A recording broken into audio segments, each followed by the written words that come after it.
Hey, it's Krista with WTI. Today, I'm going to show you how this Bodum French press has majorly upgraded my coffee drinking routine.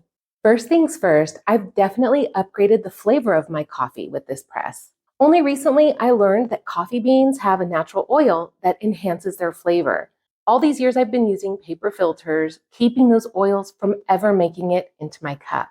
But now, with this French press method, I'm enjoying coffee that's fuller in body than I've ever tasted before.